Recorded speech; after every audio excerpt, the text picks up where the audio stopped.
Honda लीरन को फिर कपड़ों का कलेक्शन दिखाती है। फिर लीरन बोलती है कि थैंक यू मेरी नौकर, इतना केयर करने के लिए। वो कुछ नहीं बोलती, फिर सोचती है कि नहीं औकात है, सभी लोग कोई मेरा केयर नहीं करता। फिर उसके बाद हम देखते हैं एक और लड़की सा जिसका नाम हैंगी होता है, और ये है इसकी सुपीरियर होती है जो हमेशा इसे नीचे दिखाने की कोशिश करती है। हैंगी यहाँ पर एक डिजाइनर होती है और लीरन के पास होती है और कहती है तुम बहुत अच्छी लग रही हो, तुम्हारे पे ये कपड़ा काफ़ी ज़्यादा अच्छा लगता है। जब लीरन ने उसके कैमली कपड़े देखती है तो बोलती है अरे वाह, कैमली का पर्स, ये मुझे बहुत पसंद है, क्या तुम मुझे दे दोगी? तो बोलती है नहीं, ये बहुत महंगा है, मैंने इस पे पाई पैसा लगाकर इसे बाय किया है और मैं आपको नहीं दे सकती। लीरन फिर अपसेट हो जाती है, फिर कहती है कि मेरे कपड़े तो बहुत अनकम्फर्टेबल हैं और वह निकालने की कोशिश करती है। फिर इसकी मदद करने के लिए होंडा आती है और एक और लड़की आती है, साथ में वो निकालने की कोशिश करते हैं, लेकिन तभी झटके से कपड़ा निकलता है और वह गिर जाती है। होंडा भी गिरी होती है और सभी लोग पूछते हैं क्या आप ठीक हैं? होंडा कहती है मैं ठीक हूँ। एक्चुअल में होंडा से नहीं, ये सब लीरन से बात कर रहे होते हैं कि आप ठीक है, इसकी तो कोई केयर भी नहीं करता। फिर जब वो जा रही होती है तभी उसकी सैंडल भी उसका साथ छोड़ देती है और गिर जाती है। फिर सैंडल भी उसके साथ नहीं देती है और वह गिर जाती है और काफ़ी ज़्यादा इरिटेट हो जाती है और फिर वहाँ से चली जाती है। हैंगी बोलती है आप इस तरह से यहाँ से नहीं जा सकती, और कोई भी यहाँ पर होंडा को नहीं पूछता है। वो जा रही होती है, उसे हाथ में चोट लगी होती है। फिर एक लड़का आता है जिसका नाम दोयंग होता है, वह इसे एक फाइल देता है और जब ये फाइल देखती है, उसे पलट के देखती है तो उसमें एक बैंडेज भी होता है। फिर ये तो फूल के पकौड़ा हो जाती है, यानी काफ़ी ज़्यादा हैप्पी हो जाती है कि लगता है काम बन गया। इसके दिमाग में तो लड्डू फूटने लगते हैं, लेकिन आगे क्या होगा वो तो देखने के बाद ही पता चलेगा। तो काफ़ी ज़्यादा खुशी होती है। फिर अगर सीन शिफ्ट होता है, हमें इससे घर का दिखाया जाता है। इससे घर में एक भाई भी है जो एक एनिमेशन डिजाइनर है। बैग सील रही होती है और सोच रही होती है ये तो दोयम को काफ़ी ज़्यादा पसंद है, और कैलेंडर में हमें दिखाया जाता है उसका कल बर्थडे है। ये बैग को सिल रही होती है और उसकी मशीन काम नहीं करती है, तो ये उससे बात करती है तुम धोखा नहीं दे सकती मुझे, एक बार चल जाओ मुझे एक बार जब मैं कैमली में अपने फैशन डिज़ाइन ग्रुप में काम करने लगूंगी तब मेरी ज़िंदगी बदल जाएगी, मैं काफ़ी ज़्यादा अमीर हो जाऊंगी।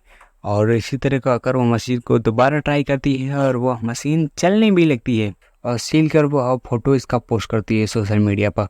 लेकिन इसका भाई कहता है अरे तुम्हारे पास कोई फॉलोअर नहीं है, तुम्हें कोई फ़ायदा नहीं होने वाला है। तभी कि कोई इस पर कमेंट और लाइक कर देता है। कमेंट पे लिखा होता है कि यह बैग तो काफ़ी अच्छा है, लेकिन इसका फ्लिप का डिज़ाइन सही नहीं है। उसका भाई बोलता है नहीं, एक बहुत अच्छा है, कोई फ्रॉडिया होगा जिसने ऐसा बोल रहा है, और बोलता है कि ये बैग चलो मुझे दे दो, मैं इसमें अपने लैपटॉप को ले जाऊँगा। लेकिन होंडा मना कर देती है, कहती ये दोयंग के लिए है, मैंने अपने हाथों से सिला है इसे। दोयंग कहता है क्या उसे यह पसंद आएगा? फिर सीन शिफ्ट होता है, हमें दिखाया जाता है सब लोग दोयंग को कांग्रेचुलेशन कर रहे होते हैं उसके हैप्पी बर्थडे पर और गिफ्ट भी दे रहे होते हैं। वहाँ पर हैंगी भी उसे गिफ्ट दे रही होती है कैमली ब्रांड का। फिर हम देखते हैं कि होंडा भी अपने पाउच को यानी बैग को देख रही होती है जिसने उसे सीला था। इसकी औकात तो उसके सामने कुछ नहीं है। फिर अगले सीन में हम देखते हैं कि होंडा उसे एक फाइल में वही बैग को दे रही होती है, खुल कर देखती है और काफ़ी ज़्यादा एक्साइटेड होती है और कहती है ये कैमली ब्रांड की कंपेयर तो नहीं कर सकता, लेकिन मैंने इसे अपने हाथों से सिला है। वो ले लेती है और फिर तभी हैंगी आ रही है और यह छुप जाती है। हैंगी पूछती है कि यह बैग कैसा है, तो ये बताता है कि मैं यहाँ पर यह गिरा था, मैंने इसे उठा लिया, और ये सब होंडा सुन रही होती है। फिर शिफ्ट होता है, हमें यनबुक को दिखाया जाता है जो बस स्टैंड पे बैठा होता है और बस का वेट कर रहा होता है। तभी यहाँ पर योना आती है और बताती है मैंने सही सैकड़ों से बात की है और उसका पता चल गया है। तब यनबुक कहता है तब उसे बता दो कि हम सियोल आ रहे हैं। वो बताती है कि बस का टाइम अभी 1 घंटे में है। तब यूनबुक बताता है तब तक तो हम एक कॉफ़ी भी पी सकते हैं, और उससे पहले हम देखते हैं कि एक बच्ची रो रही होती है।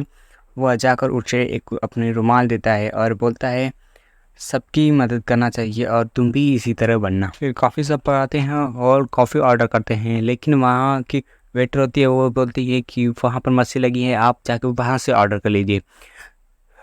फिर यूनबुक बोलता है योना देखो मैं कैसे ऑर्डर करता हूँ, और वॉइस ओवर से वो ऑर्डर कर रहा होता है। लेकिन वहाँ पर तो योना हंस रही होती है क्योंकि यह मशीन तो हैंड से चलती है, टचेबल है। फिर वो उसे ऑर्डर करती है और योनबुक देखता है अरे इसी इतना ज़्यादा कैसे पता है। फिर होंडा को हम देखते हैं जो सोशल मीडिया प्लस सर्च को दिख रही थी, वहाँ पर उसे कैमनी ब्रांड का शर्ट भी मिलता है जो हाफ प्राइस में सेकेंड हैंड होता है, और वो काफ़ी ज़्यादा खुश हो जाती है और उस आदमी से कंडक्टर से बात करती है उसे लेने के लिए। फिर यूनबुक और योना दोनों सियोल में आ गए थे, और फिर हम देखते हैं कि योना और यूनबुक दोनों सियोल पहुंच गए हैं और यूनबुक बोलता है जल्दी चलो, वो हमारा वेट कर रहे होते हैं। फिर हम देखते हैं कि वो तो वही पुलिस वाला है। फिर हम देखते हैं कि ये तो वही पुलिस वाला है जो पहले हमने देखा था स्टार्टिंग में ही, जब इसने हिस्टोरिकल चीज़ों को बचाया था, तो इस जो बैड आदमी से उन सबको गिरफ्तार किया था। पुलिस वाला इन सबको एक फ़ोटो भी दिखाता है जिसमें बताता है कि पौनी यहीं पर है और आप एक बार कंफर्म करके हमें बता दीजिए, फिर हमारी टीम आपके पास पहुंच जाएगी।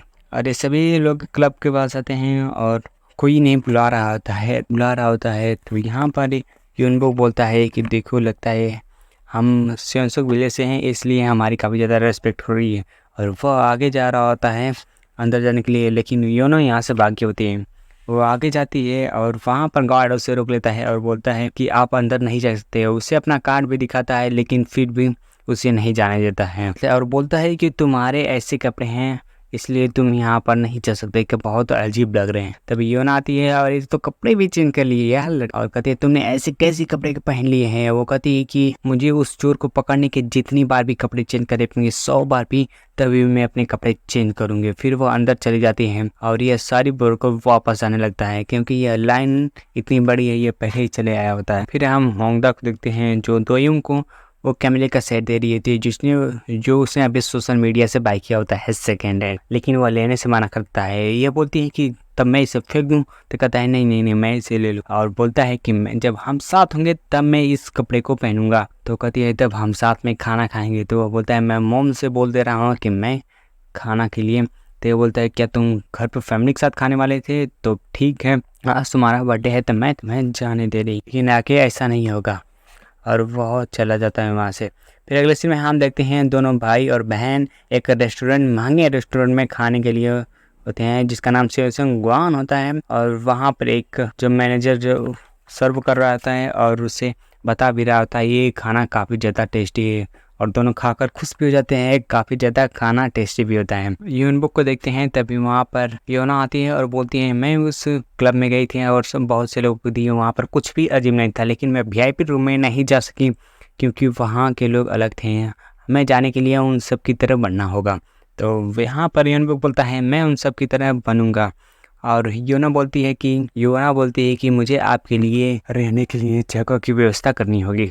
लेकिन यूनबुक बोलता है तुम रहने दो, यहाँ पर मेरा फ्रेंड रहता है, और उससे कॉल करता है। ये फ्रेंड तो हम देखते हैं ये तो होंगदा का भाई ही होता है। यूनबुक को कॉल आ जाता है तो वो कॉल पर बात करने के लिए चला जाता है। अब इस रेस्टोरेंट में अकेले यहाँ पर होंगदा बसती है, तभी यहाँ पर दोयुंग और योना आ जाते हैं। दोयुंग और हैंगी आ जाते हैं, एक ही में बैठते हैं और आपस में बात करते हैं। इनकी वॉइस से होंगदा पहचान लेती है ये तो दोयुंग है, और वह दोनों आपस में बात कर रहे होते हैं कि तुम्हारे पास तो कैमली की शर्ट है। वो बोलता है हाँ मैंने इसे खरीदा है, मैंने बहुत पैसे लगाए हैं, मैंने इसे छुटाकर बाई किया है। होंगदा बोलती है कि मैं लग रहा है सपना देख रही थी। वो खड़ा होकर देखती है और होंगदा बोलती है एक लगता है मुझे नशा हो गया है। वो खड़ा होकर देखती है, वही दोनों होते हैं। फिर वो दोनों हैंगी उसे पहचान लेती है।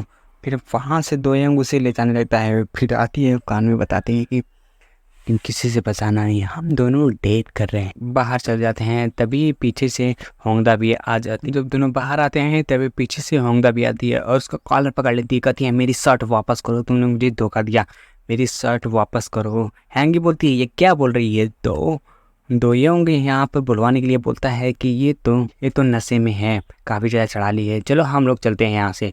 वो जाने लगते हैं, दोबारा आती है और कहती है मेरी शर्ट दे दो, कॉलर पकड़ के बोलती है। उसे धक्का दे देता है, वो गिरने ही वाली होती है, तभी पीछे से यूनबुक आ जाता है और उसे बचा लेता है। फिर हम देखते हैं यह अब अपने घर पर होती है, उठती है और देखती है कि और फिर सोचती है कि ये लगता है कितना अच्छा सपना था। और जब टाइम देखती है तो इससे लेट हो गया था, वो ऑफिस में चली जाती। ऑफिस में सभी स्टाफ लोग आपस में बात कर रहे थे, तुम लोग कब से डेट कर रहे हो। और यहाँ पर होंगदा भी आ जाती है और इन दोनों बात कर रहे होते हैं, लेकिन यहाँ पर इन सबको यह परेशान करती है, यहाँ पर क्या कर रही हो, क्या तुम अभी भी नशे में हो। वो बोलती है कि सबके पीछे एक ना एक रीजन होता है, और यहाँ पर होंगे से बात कर और हैंगी से बताने जाती है कि ये मुझसे डेट कर रहा होता है, लेकिन दोयोंग आ जाता है और बुलवाने लगता है और बोलता है कि चलो हम सभी लोग मिलकर कॉफ़ी पीते हैं और सभी लोग चल जाते हैं। फिर अगला सीन शिफ्ट होता है, हमें दिखा देता है योना और हैंगी जो यहाँ पर इन्हें रूम मिल गया होता है और वो अंदर जाते हैं और देखते हैं रूम को अच्छे से। फिर हम पुलिस वाले को देखते हैं, यहाँ पर कुछ सामान को देख रहे होते हैं। फिर ये दोनों खाना खाने के लिए जाते हैं और यहाँ पर योना बताते हैं कि रेस्टोरेंट है, इसमें जो भी मटेरियल ये सब उसी गांव का है। और सीन शिफ्ट होता है, हमें देखते हैं कि होंगदा को दोयांग उसका शर्ट दे रहा होता है, लो तुम्हें यही चाह रहे थे। और फिर वह जाने लगती है। फिर होंगदा बोलती है इस घाव का क्या, तुमने जो बैंडेज दिया था। तो वो बोलता है कि मुझे तुम पर दया आ गई थी। और फिर बोलती है कि ये सेट तुमने लिया था और बोला था हम साथ होंगे तब पहनेंगे। फिर हम देखते हैं दोयोंग होंगदा को सेट दे रहा होता है और बोलता है लो तुम्हें यही शर्ट चाहिए था ना। और बोलती है कि चलो अब मुझसे तुम माफ़ी मांगो, तुमने मुझे चीट किया है। वो बोलता है कि तुम बेवकूफ़ हो, हम कभी साथ में थे ही नहीं। वो बोलती है कि तब इस गाँव के क्या, तुमने जो मुझे बैंडेज दिया था। वो कहती है कि मुझे तुम पर दया आ गया था, तुम तो बोले थे कि जब हम साथ होंगे तब यह शर्ट पहनेंगे, तब मैं ये टी शर्ट पहनूंगा। तो वो बोलता है कि यह टी शर्ट नकली है तुम्हारे जैसे। हैंगी ने इसे तुरंत ही पहचान लिया था और हैंगी असली है, मैं उससे प्यार करता हूँ। और वो वहाँ से जाने लगता है। फिर से शिफ्ट होता है, हम देखते हैं वो अपने घर पर होती है और काफ़ी ज़्यादा टेंशन में रहती है। और आप जानते ही जब दिल टूटा है तो वो बहुत सारे ड्रिंक पीकर रो रही होती है। उसका भाई देखता है और बोलता है लगता है तो पूरी तरह से पागल हो चुकी है। वो उसके फ़ोटो को जला रही होती है, तभी इमरजेंसी में वहाँ पर वाटरफॉल हो जाता है और वो भीग जाती है। फिर वह स्टोर में भीगी हुई जाती है और स्टोर से जब लेती है तो वहाँ की स्टोर पर देने वाली जो होती है वो तो डर जाती है इसे देखकर, क्योंकि इसका शक्ल ही इतना खतरनाक होता है। यह शराब लेगी तो यह काफ़ी ज़्यादा डर जाती है। फिर वह बाहर आती है और वह उसे देख लेती है योनबुक को, और वह हाथ में फ्लावर लिया होता है और उसे नमस्ते करता है और वह उसे नमस्ते करता है। तो होंगदा पूछती है कि तुम कौन हो। तो वह बताता है क्या आप मुझे नहीं पहचान रही। सीन को याद करती है और बोलती है कि हाँ तुम तो एकेडमिक स्टूडेंट हो, मुझे कुछ कुछ याद आ रहा है। योनबुक भी बोलता है हाँ मैं आपका स्टूडेंट हूँ। फिर हम उसी 7 साल पुराने मोमेंट पे जाते हैं जहाँ पर योनबुक अपनी स्टोरी को बता रहा होता है। वह घर से भाग गया होता है और उसे एक राइटर बनना होता है। तो वह कॉलेज में वह एकेडमी में एडमिशन लेता है और जब एकेडमी में जाता है तो उसका सभी लोग मजाक उड़ाते हैं, उसके बुक्स भी सभी लोग उसको भी नीचे गिरा देते हैं। तभी वहाँ पर होंगदा आती है और उसे उठा कर देती है और वह उससे यहीं पर मिलता है। और फिर हम क्लास में देखते हैं कि सभी लोग पेंटिंग बना रहते हैं। योनबुक भी पेंटिंग बनाता है, लेकिन ये अपने दादाजी का पेंटिंग बनाते हैं और सभी लोग मजाक उड़ाते हैं।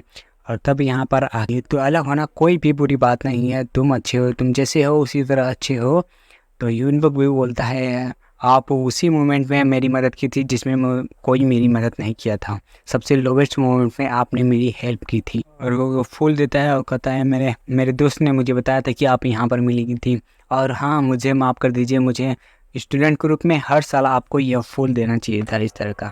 होंगदा थैंक यू बोलती है, लेकिन वो बोलता है कि थैंक यू की क्यों जरूरत नहीं है, तो मेरा फर्स्ट था। फिर वो कहती है कि चलो हम लोग बैठ कर बात करते हैं। और जा रही होती है तभी अपना शक्ल देखती है और डर जाती है, क्योंकि काफ़ी ज़्यादा पहले से ही डरावनी लग रही थी, लेकिन इसे तो पता नहीं था।